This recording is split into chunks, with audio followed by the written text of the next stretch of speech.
and welcome to RTS Sports Talk. I am Michael Buckeister, the host of today's show here.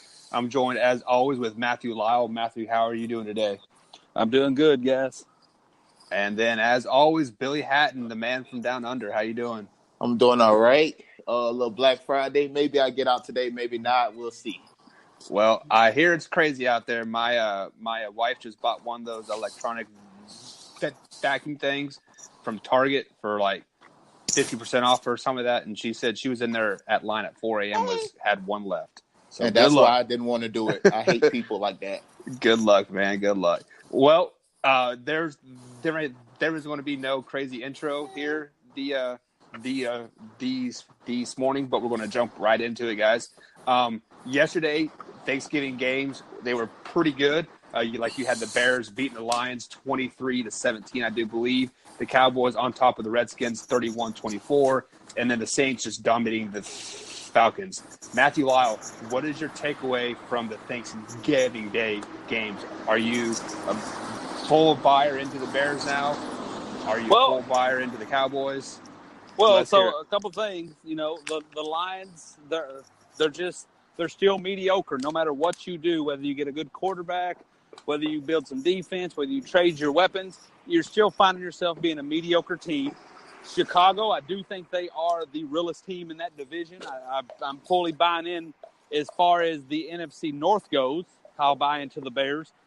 Dallas, I'm not bought into, but I do think that Amari Cooper trade is looking better and better for Amari Cooper. I think, as we'll see, it's going to hinder Dak's development because he'll just continue to chuck it towards Amari. But I think that's good for Cooper. The Redskins, it's done for them. Injury bug got to them. It is over. Me and Billy's been talking about it for a couple of weeks. Stick a fork in them on Thanksgiving Day. They are done. The New Orleans Saints are for real, and the Atlanta Falcons can't do anything in the red zone. That's basically all it is right now. The Detroit Lions are a mess. The Chicago Bears is for real. Sorry to all the Chicago Bears fans that we made mad in the beginning of the season because I had no faith in this team. I didn't think Mitchell Trubisky would have this team where they are at now. He does. Chase Daniels did really good yesterday running that offense. Washington Redskins, as he alluded to, is just too banged up. They as they had a 2-game lead or a 3-game lead in this division, it is now down, and they're now in second place in that division. The Cowboys could be the team to win this division just because this division is a mess. I don't see them going anywhere far in the playoffs. In the Saints, we knew what the Saints was. I've been saying it for a week that's my Super Bowl pick. I think the Super Bowl is going to go through New Orleans. I think they will win the Super Bowl. The Atlanta Falcons has been this way all year. Matt Ryan has played great. The rest of the team around them hasn't played of the par. Seen the thing with Julio Jones, 6 targets here in the red zone, while all the other receivers got 32. How is that your best receiver in the NFL? I just don't see how. Other than that, I mean that's about it. Saints is going to win the Super Bowl, and I don't even think it's going to be close. I will say something to the point of Julio Jones. Now, I'm saying this, I'm not saying that he is the best in the league by any means, but listening to the announcers and then watching some of the plays down the stretch, I really have to put the lack of Julio's success. I hate to say this, because I'm sure they could all own it. Julio could own some of it. Matt Ryan could own some of it. But I got to really put the lack of success on the offensive coordinator. They were talking about how the other coordinators put their other star weapons in other formations. You go back and you look at the Texans, the Steelers, a lot of these teams, even the Patriots with Josh Gordon, they're lining them up in slot everywhere. Every time I see Julio Jones in the red zone for the Falcons, he's on the left outside, he's on the right outside, and he's running a slant. So all they have to do is bring a corner down, have a safety play underneath, and Matt Ryan's looking at him. There was 3 times Matt Ryan looked at him and was like, that's not a good pass for me. So, yeah, Julio Jones could probably do a little more maybe, but as an offensive coordinator, you got to get creative. You got to put him in motion. And when you're on the 1-yard line, the man's 6'4". put him in motion behind the line of scrimmage, get him, and when you snap the ball, hit him on a little dunk off like the Patriots do Gronk. I mean, it seems like everybody now knows when Julio's lining up on the left or on the right and running a slant. So all you have to do is give him a man corner and his safety to take that underneath. And Matt Ryan's not making that throw, especially with his line giving up like they did last night. Yeah, I get that about the about the play calling, but for me, that's even more of an indictment on Julio Jones, because every offensive coordinator knows they're getting their best player the ball when they need it, and the fact that most of the time he's not even in the game on goal line. What does that tell you about him? Yeah, I get it. It's up to he's not the one calling the plays, but I also, just like you said, like last night, I seen a lot of those plays where Julio Jones act like he didn't even want the football. So Matt Ryan have to go somewhere else. On that one fade route, what was that? When he's on the right side, far out, there was no safety help there. So what's stopping Matt Ryan from throwing a 1-on-1 with, quote unquote, the best receiver in the NFL? I just don't see it. Go ahead. So on that one pass, the one where he kind of shoved the guy off him and he was in single coverage, that's that pass Matt Ryan never looked left. So I don't know. Maybe he was a decoy on that one. I don't know what's going on. But how can he be that's my point, though. How can he be a decoy in 1-on-1? Like, why is the ball going to anybody else? If you're telling me, not you, I'm just saying, if you're telling me that Julio Jones gets doubled, he has a cornerback there with a safety plan underneath, and the one time you do get man-to-man, you don't even look his way? That it makes no sense to me. It just doesn't. It's a tough argument to have because to literally have that discussion, you would have to go back and watch, because I'm speaking on one single play. Yeah, of course. On that one single play, you might have intended him to get double coverage, but if the defense calls something different, it's just a one-off. If Matt Ryan's never looked that direction because he just assumed he was going to get double covered by a safety, and then the safety ended up floating over to the middle or blitzing, that's just a one-off, and that's just two plays didn't meet up. I mean, it resulted in a touchdown anyway. But I don't know. I mean, maybe we're talking 11 games this whole season, though, and he's only got 6 targets. 6 targets, and Matt Ryan's got 24 touchdowns. No, I get it. I mean, I'm there. I think we're going to have to see Julio Jones on a different team. I hate to say it, because I just think you're going to have to see him somewhere else and try to make that play. And I see you guys placing a lot of a lot of blame on Julio, which I think he deserves a majority of it, but at the same time, Matt Ryan, he is staring down his receivers, so he is not giving those receivers a chance to get open, because if a quarterback is staring at a receiver, that safety is jumping that route nine times out of 10, and just in Julio's defense there. Well, and I think it also, the times are changing too, and I don't want to, like I said, I'm not trying to bail out Julio, because he definitely has some onus in this. He has to take responsibility, but I think also today's NFL lends itself to shiftier routes. There's a reason you can't, these guys that are 6 foot tall and under and shifty, not only can they take the top off of it, they can turn it into like some little whoop-de-woo underneath and hit you with a loop route or a dig route or anything. I think Julio's a good receiver in the terms of receiving the ball. Like when it's in his, like he made some catches last night. He made a catch over the field where he reached completely almost out of his catch radius, pulled it in. So he's good at receiving on that end. But I think sometimes and I don't want to say he's a bad route runner, but his depth of routes, the routes that he has in his arsenal aren't as deep as somebody who's shiftier, such as a Tyreek Hill, such as a Hopkins, Antonio Brown, even an Adam Thielen. These guys that tend to be able to run these more developed concept routes. I think Julio's more of a 10-yard dig, a 15-yard post, a go, an out. They're the basic NFL routes that are very easy to be double teamed and very easy to be taken away. If you got a route, like if you see some of these routes that Tyreek Hill and Hopkins runs in the Texans, they're crazy looking. They'll go up 10 yards, out 4 yards, up 3 more yards, in 7 yards, up 4 yards, and wide open. So I don't think Julio possesses that ability. He has to find a way to make his size, and I just don't think anybody in that organization knows how to take advantage of that. Just a quick point on that. I think it also just goes back to at the beginning of the year, the quotes from Julio Jones himself. He said, "Well, I told Matt Ryan he don't have to try to force me the ball. He doesn't have to try to get me the ball every time." I just don't think that's number one receiver caliber. That's just me. I just don't. You have to be in the game and winning times.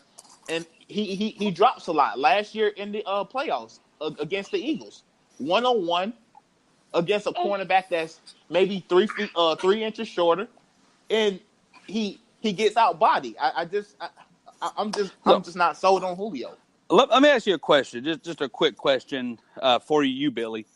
Because I have this discussion a lot. I think there's 2 columns when you consider someone the best. There's the physical ability, and then there's the mental ability. So would you rather have player A, someone who is a physical specimen, a Julio Jones, a Kevin Durant, a physical specimen, or a second, maybe not a second tier, but a player 1B who maybe isn't like Russell Westbrook? Not the best shooter by any means, but, man, when there's a last shot to be taken, best believe he's the only one that's going to take it. A receiver that probably isn't as good as Julio, but wants the ball every time. The Keyshawn Johnson type guy going to come back to the huddle and throw me the dang ball.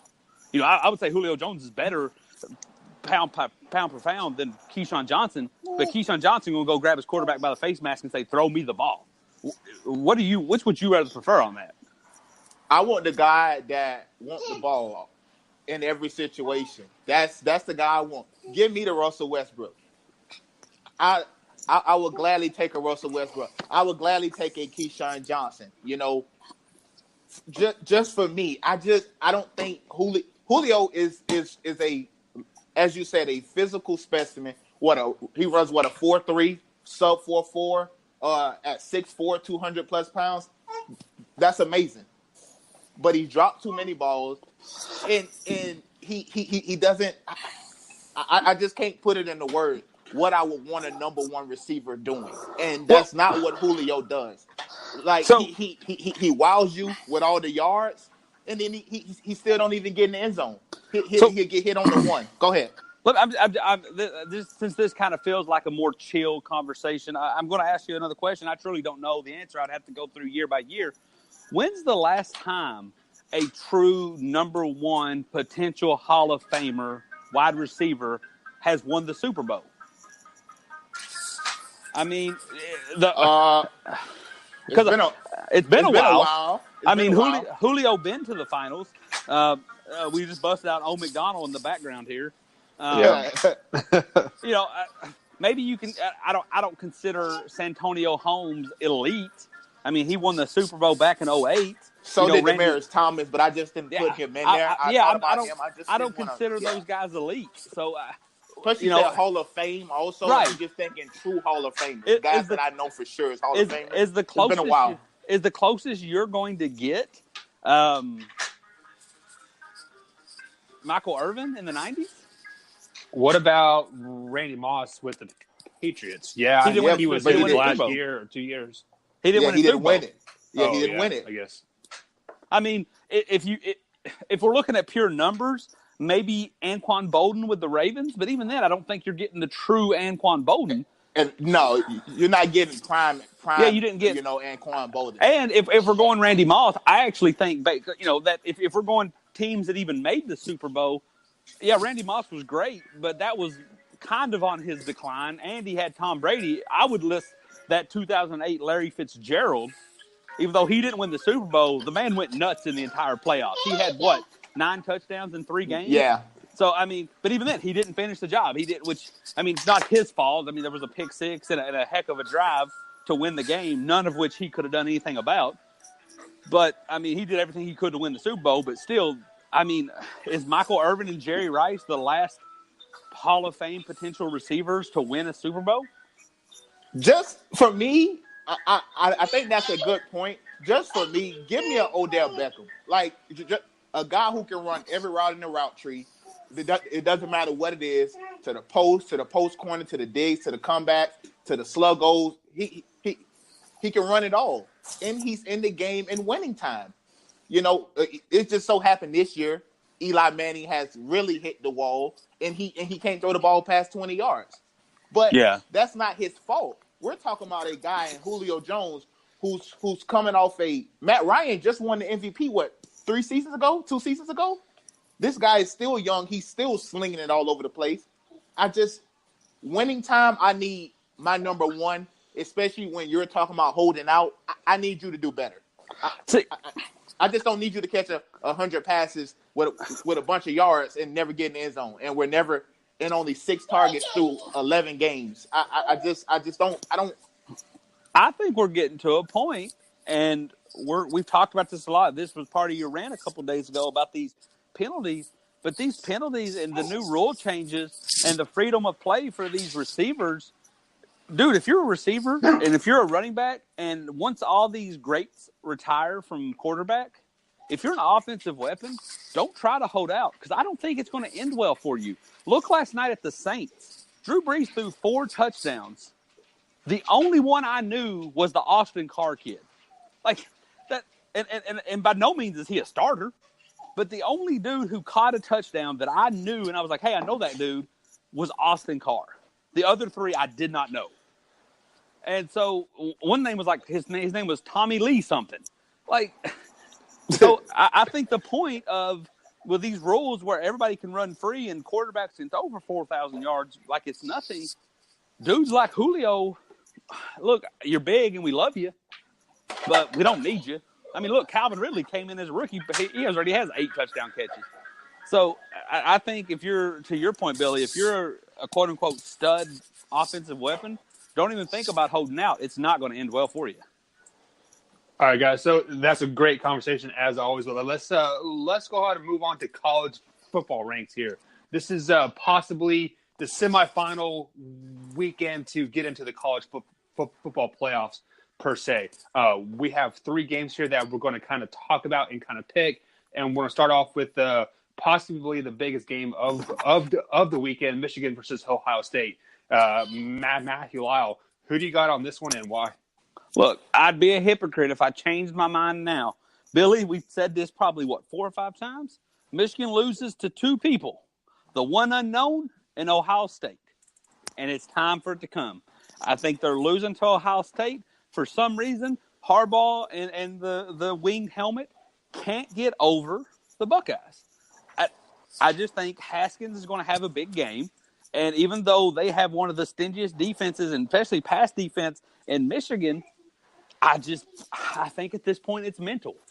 And I got Ohio State winning. And I think they're going to win.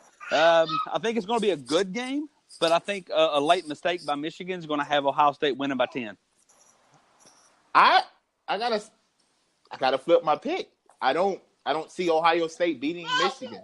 I just don't. I know these are them games that you get up for as a Florida State fan. We're playing the most hated team. I don't even know why I hate this team. I just hate them because that's just what I'm taught, I guess.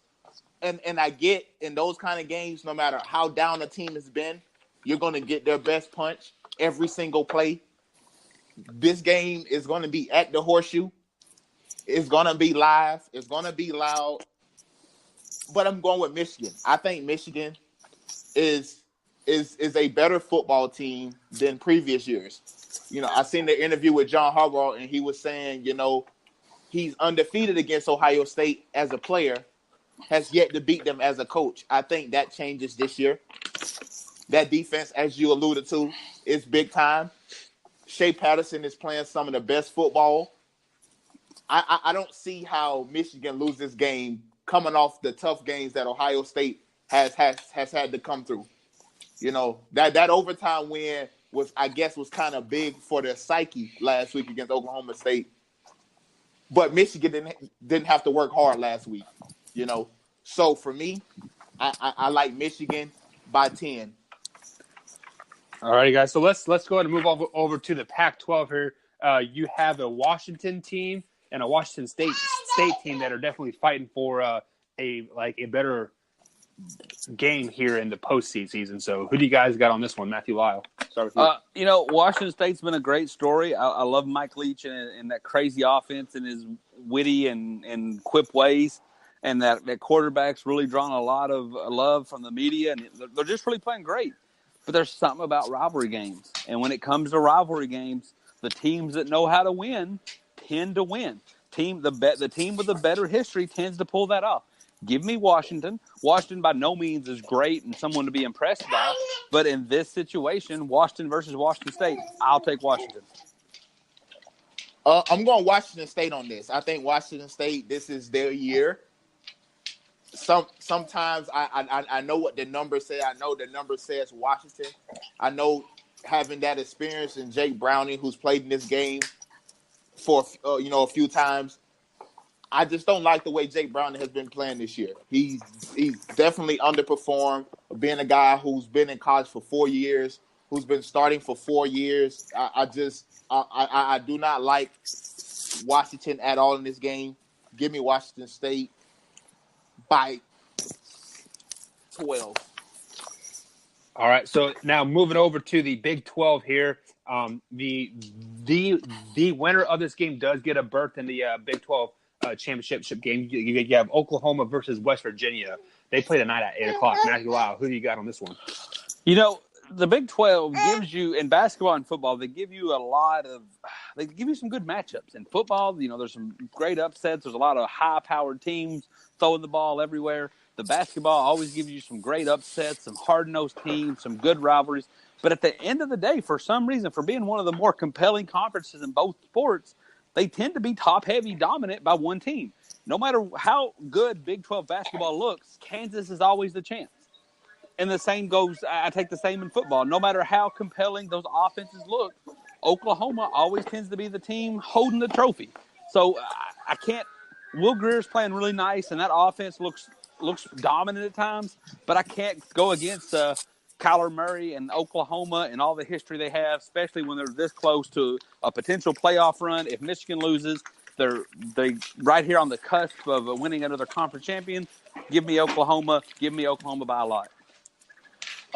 Yeah, I'm right there with you. I think Oklahoma offense is what's going to propel them. Oklahoma's offense is what has kept them at number 6 in the college football playoff rankings, because the committee knows there's nothing better than having a good offense, an offense that can score at any time. And I believe Oklahoma has the Heisman Trophy winner. He probably won't win it. It's probably going to go to Tua, but I think Kyler Murray deserves to be the Heisman. They got him. I think Oklahoma wins as well. Alrighty, guys. So moving from the outdoor sport to the indoor hardwood court here. Texas defeated North Carolina last night, and this just raises my question here. Have we overthought these top-ranked teams to begin the year with Kentucky losing, with Duke losing, and now North Carolina losing as well? Matthew Lyle, the question comes to you here: is the parity in college basketball just that good, or did we overrank these top-ranked teams to start the year? I mean, neither. I mean, parity in a big scheme of things, the parity has gotten a little closer over the last decade because Steph Curry came a lot and said, hey, let's shoot from everywhere. And small schools are great at shooting three-pointers, and kids are getting in trouble at big universities and transferring to small universities and then transferring back to another big university. So you'll see a school that you've never heard of have a guard who started out at Duke or North Carolina but got in trouble and bounced around. So the parity has been growing, but it's no different this year. And, I mean, if you look at these losses that you mentioned, it's just the upper echelons beating up on the upper echelons. I mean, Kentucky lost to Duke, arguably probably the best team in the country. The best team in the country, Duke, lost to Gonzaga, probably the second or third best team in the country. So that's just great teams beating up on great teams. Actually, if anything, I applaud. It makes college basketball better on the fact that it's not overranked, that these are good teams, It's just these Maui Invitationals and these Champions Classics and these challenges that they give you in the preseason or pre-conference season are really interesting matchups. I mean, you got Duke Gonzaga. Everybody was talking, hey, is that going to be a championship game? Don't have to wait till April. Watch it now. Duke Kentucky happened first game of the season. You're going to have Kentucky and Kansas playing later. You're going to have Duke and IU, an upstart team, coming up this week. Those are great teams. As far as the North Carolina-Texas game, no, that was just a good game. Both Texas started out ranked pretty highly. They stumbled coming out the gate. So I think Texas was underrated. North Carolina might have been a little bit overrated just since they're trying to get some new pieces to gel. I think they'll be a really good, solid team come March. But I think this is just one of those early bumps in the road. Really, the only two teams that I think was overrated or came in overrated was West Virginia, who has lost to two small teams, and Villanova, who got smacked by Michigan and turned around and got beat by Furman. But other than that, I think the rankings are fine. I think the parity of the last 10 years is getting better, but it's no different this year. It's just we're seeing some really great matchups this year. Yeah, to echo those points, the Duke loss, I'm glad it happened. I'm glad it happened at this point in the season. Now they can go forward. But they played a Gonzaga team after just playing Auburn the night before, and then they played, I believe it was San Diego State the night before that. So we're talking 3 games in 3 days, and 2 against some really, really high-level opponents. Kentucky, I mean, there's no shame to losing to Duke, especially game 1, the way that that those freshmen was feeling it that game. There's no shame in that. Kentucky will be fine. I got them in my Final Four. And then North Carolina last night, Shaka Smart is a very good coach. There's a reason why Texas pulled him away from VCU. And to Matthew's point about their rank, I said the same thing. I think they're a little bit undervalued right now. But Texas is going to shock a lot of teams. So, yeah, I mean, it's early in the season. That's why I like college basketball, because you get good matchups almost all during the season, really. They're kind of meaningless because there's so many games and so many people get into the tournament. But you get to see games like this where in college football, you really have to wait until maybe at the end of the year or in bowl season. Yeah, and I think that's one reason, honestly, Billy. A lot of people say it'll ruin college football. I think this is why they have 68 teams, because Kentucky can get beat by 34 to a Duke team, and in all theory could still be a number 1 seed in the tournament. So, I mean, it rewards playing these tough games. That's why the committee always puts such a importance on strength of schedule. I mean, Billy brought some other great games. Tell me these aren't great tournament matchups. Kentucky-Duke, that looks like a Final Four matchup to me. Duke-Gonzaga, that's a championship game matchup to me. Tell me you wouldn't want to see North Carolina and Texas. That just sounds like an Elite matchup, Elite 8 matchup. Duke-Auburn sounds like an Elite 8 matchup. Even Duke-Indiana that we have coming up later this week sounds like a good Sweet 16 1 versus 4 matchup. Then you got tonight, let's not even forget Kansas versus Tennessee, which could easily be a Final Four matchup. So somebody's got to lose. College basketball doesn't have any ties, thank goodness. Somebody's got to lose. It doesn't mean they're overrated. It just means somebody took a loss. And when you play these games, somebody's going to lose. I mean, to add to that point also, Matthew, you still got North Carolina and UCLA tonight. Right. So we're talking about easily a tournament matchup. Yeah. I mean, Virginia, Wisconsin, we know what Wisconsin always do. And then, Virginia, who I think is the second best team in the ACC right now. I mean, that's why I love college basketball. Billy, quick question for you. Virginia-Wisconsin game, is that tonight? Yes. More total points scored. Virginia versus Wisconsin in basketball, Oklahoma, West Virginia in football. Easily the football. Right. We know Virginia just play very good defense. We're going to be efficient with our scoring, take smart shots, and that's how we win the game. Wisconsin, we know what they do as well. So, yeah, I think football score will be way bigger. I could easily see either one of these games ending 42-38. Yeah, very good point there, Matthew. But, guys, as always, that is the show for today. Thank you for joining us here. We'll be back on Sunday for our NFL special show here. But we're going to end the show here with a rant from Billy Hatten himself. Billy, all yours. You know what? I didn't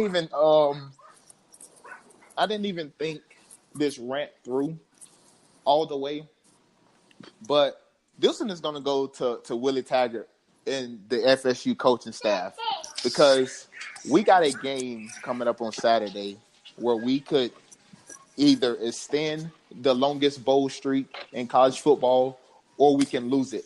We can extend it to 37 or we can keep it right here at 36 and it dies.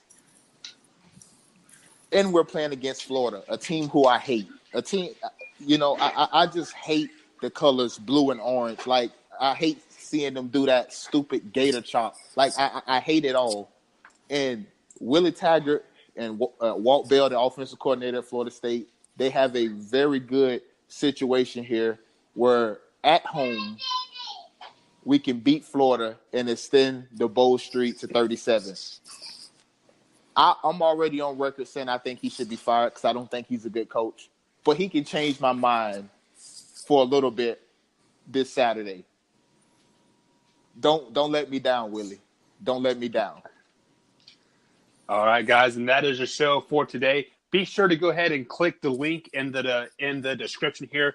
We do have orange and blue RTF Sports Talk shirts just for anybody that is interested. So we'll catch you on Sunday morning. Yeah, that's a good thing, Mike.